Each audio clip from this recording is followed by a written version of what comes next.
c'est que c'est ce pouvoir qui commettait le génocide. Voilà. Donc nous sommes entrés du côté des génocidaires. Et moi, ma première mission, qui était ma spécialité à l'époque, c'était de guider les frappes aériennes sur le terrain. Parce que pour que des frappes aériennes fonctionnent, il faut qu'en fait il y ait une équipe très très proche des cibles. Et donc j'avais été intégré dans une unité de combat de la Légion étrangère. Et l'ordre préparatoire que nous avions reçu, c'était de mener un raid terrestre sur Kigali pour reprendre la capitale du Rwanda et remettre en place le gouvernement de l'époque, en faisant totalement abstraction du fait que ce régime était génocidaire. Et ça a changé au cours, en une semaine pratiquement. Alors, ce qui est très étonnant, c'est que pendant la première semaine, clairement, nous avions cette intention de nous battre contre les ennemis des génocidaires. Ce qui est complètement effarant, c'est que, comme vous le souligniez tout à l'heure, c'est le dernier génocide du XXe siècle. Le seul qu'on aurait pu éviter. Et on a réussi à rentrer du côté des génocidaires. On essaye de les remettre au pouvoir. Et assez tard dans l'opération, dans la nuit du 30 juin au 1er juillet, on arrête enfin ces actions offensives contre le FPR au moment où elles vont se déclencher. Je suis absolument persuadé que c'est parce que l'Élysée, à ce moment-là seulement, a pris peur que la France soit condamnée pour complicité de génocide. Mais on a fait quelque chose de terrible. C'est qu'on a créé une zone humanitaire sûre, qui n'a été sûre que pour les génocidaires, et qui a permis aux génocidaires de repartir se réfugier tranquillement au Zaïre. Ça a été la deuxième période de notre opération. Et la troisième, inacceptable, c'est que nous avons livré des armes aux génocidaires dans des camps de réfugiés au Zaïre, alors que nous étions sous embargo de l'ONU. Alors, vous l'expliquez très bien, vous le dites d'ailleurs dans votre livre, et je le répète, l'opération turquoise, il y a eu un aspect humanitaire, mais il y a eu aussi ces épisodes sombres. Vous parlez donc du fait que des génocidaires hutus ont pu fuir vers le Zaïre. Vous dites même, on a protégé leur fuite. Et puis, vous revenez sur cette livraison d'armes. Comment vous l'avez su ? En fait, je l'ai su parce qu'on m'a demandé de détourner l'attention des journalistes qui étaient présents sur la base à Cyangugu, dans le sud du Rwanda, au moment où ce convoi d'une dizaine de camions devait partir. Et c'est en me demandant de détourner l'attention des journalistes que j'ai compris que c'était un convoi d'armes. Et le soir, au débriefing, j'ai été effaré des arguments qu'on nous a servis pour justifier cette livraison d'armes, qui étaient en gros, il faut donner des signes d'apaisement aux soldats du gouvernement, parce que sinon ils pourraient se retourner contre nous. Comme si en réarmant des soldats, on les rendait moins dangereux. Je souligne quand même une chose, c'est que dans toutes ces actions, et dans mon témoignage, en aucun cas je ne mets en cause mes compagnons d'armes. Ils ont fait ce qu'ils pouvaient de manière très professionnelle. Alors justement, vous le dites, certains officiers ont contacté le plus haut sommet de l'État, ont essayé de faire passer le message que ce n'était pas une bonne idée de livrer des armes à de potentiels génocidaires dans ces camps, au Zaïre, l'actuel RDC.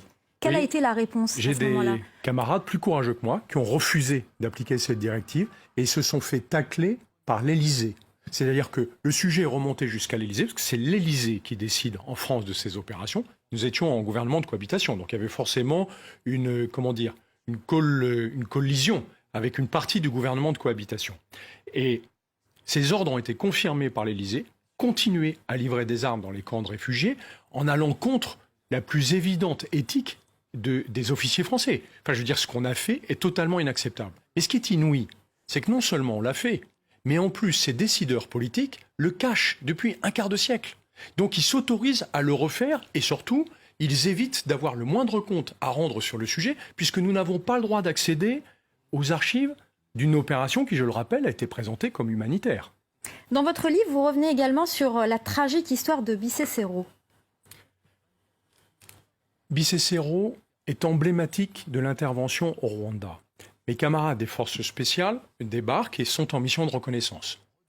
Et ils trouvent des rescapés qui ont échappé de justesse au génocide, qui sont poursuivis en permanence par les forces gouvernementales, l'armée, les gendarmes et les milices, qui d'ailleurs sont, à mon avis, à peu près les mêmes en permanence.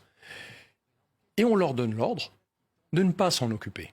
Parce que la vraie mission de Turquoise à ce moment-là, c'est uniquement de stopper les ennemis des génocidaires, le FPR. Donc mes camarades sont obligés de les laisser, poursuivis par leurs massacreurs, et de continuer à aller chercher les ennemis des génocidaires. C'est-à-dire que dans cette position-là, on s'est mis en complicité du génocide, et surtout, on a vu le génocide sous nos yeux. Mes camarades ont vu les soldats gouvernementaux et les gendarmes poursuivre ces rescapés qui étaient dans un état absolument lamentable, alors qu'on leur avait dit que c'était des espions du FPR. Vous vous rendez compte cette confusion qui a été entretenue en permanence pour que les unités sur le terrain continuent à accepter cette mission. Et qu'est-ce qui s'est passé finalement ? Ils sont quand même intervenus, ces militaires. Un de mes compagnons d'armes a décidé, sans le dire, de désobéir. Ils sont revenus sur la zone où on leur avait interdit de se rendre. Et là, ils ont fait en sorte qu'il y ait suffisamment de journalistes et de moyens de communication pour que le monde entier le sache. Du coup, le commandement a été obligé de réquisitionner toutes les équipes des forces spéciales pour s'occuper enfin des réfugiés, avec 3 jours de retard.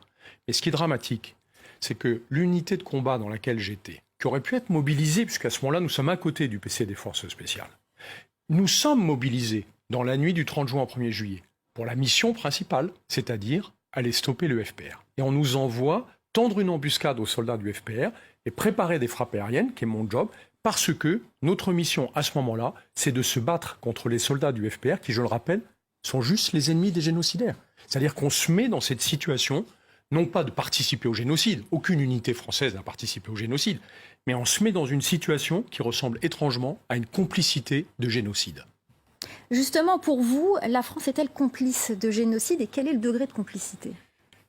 Ça n'est pas à moi de le déterminer. Ce que je raconte simplement dans mon livre, qui est un témoignage très factuel et très partiel, c'est que ce que nous avons fait est susceptible d'être qualifié de complicité de génocide. Je le répète, pas de participation au génocide, de complicité de génocide. Et ça, c'est inacceptable parce que nous avons été obligés de le faire parce qu'on nous a donné les ordres de le faire. Donc c'est vers les décideurs politiques de l'époque qu'il faut se tourner et leur demander des explications sur les raisons pour lesquelles ils ont pris de telles décisions. Avez-vous des regrets ? Je vais vous dire, mon regret le plus important, c'est que d'abord c'est le seul génocide qu'on aurait pu éviter. J'aurais aimé me battre contre les génocidaires. Ça m'aurait fait vraiment plaisir et je pense que mes compagnons d'armes auraient adoré. Et la deuxième chose, c'est de ne pas avoir été assez rapide pour sensibiliser les Français au fait qu'ils devaient avoir accès à ces archives pour qu'on puisse enfin savoir ce qui s'est passé réellement pendant cette opération. Je n'ai qu'une toute petite pièce du puzzle, mais elle est incompatible avec la version officielle. Et moi, ce que je voudrais, c'est que maintenant, on ait le courage de regarder la réalité en face et de reconnaître nos erreurs si on en a commises, et j'en ai bien peur.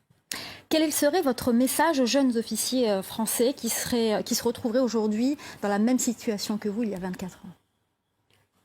La responsabilité d'un officier, c'est de savoir dire non quand c'est nécessaire. Vous parliez tout à l'heure de désobéissance en parlant de Bicécero. Oui, ces officiers même si qui ont officiellement désobéi, ces officiers se sont perdus. bien sûr, la version ils officielle. se sont perdus, c'était juste des spécialistes de l'orientation. Au même titre que certains de mes camarades ont refusé d'obéir à la directive de livraison d'armes. Voilà, je pense que eux font honneur à l'armée française, mais encore une fois, ça n'est absolument pas un réquisitoire contre mes compagnons d'armes, c'est une interrogation démocratique sur ce qu'il s'est passé et sur la manière dont aujourd'hui en France, on contrôle les opérations menées au nom de la France, mais dont les Français n'ont pas à connaître. Qu'attendez-vous aujourd'hui du nouveau chef de l'État, Emmanuel Macron ? Je crois savoir que votre livre lui a été transmis. Qu'attendez-vous de lui aujourd'hui ? Ce que j'espère, ce que nous espérons tous, c'est qu'il aura le courage, parce qu'il faut énormément de courage pour le faire, d'ouvrir les archives et de laisser les Français juger par eux-mêmes de ce qui s'est passé dans une opération menée en leur nom. Ça nous permettrait aussi d'honorer la mémoire du million de victimes que nous n'avons pas su empêcher. Dernière question, vous avez dit dans une interview « Je ne suis pas un lanceur d'alerte, je suis un empêcheur de transgresser ». Oui, c'est vrai. Je n'aime pas qu'on me présente comme un transgresseur. Moi, je n'ai pas transgressé de règles en parlant de ce sujet. Au contraire, je refuse qu'on transgresse les règles et les codes de la démocratie. Je veux que ce soit les Français qui jugent de ce qui s'est passé et qu'on arrête de leur expliquer ce qu'ils doivent penser d'un événement aussi dramatique. Et si j'ai écrit ce livre, c'est pour empêcher qu'on efface notre silence, qu'on efface notre mémoire grâce au silence. Vous évoquez aussi beaucoup la guerre d'Algérie.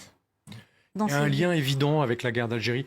J'ai été formé par la génération qui a terminé la guerre d'Algérie et je me souviens qu'ils ont disparu sans jamais pouvoir partager la réalité de ce conflit ignoble. Ma génération ne partira pas comme cela. Elle a besoin de partager ses fantômes parce que ce sont des fantômes qui appartiennent à la société française. Merci beaucoup Guillaume Ancel d'être venu sur notre plateau. Je rappelle que vous êtes l'auteur de Rwanda, la fin du silence, témoignage d'un officier.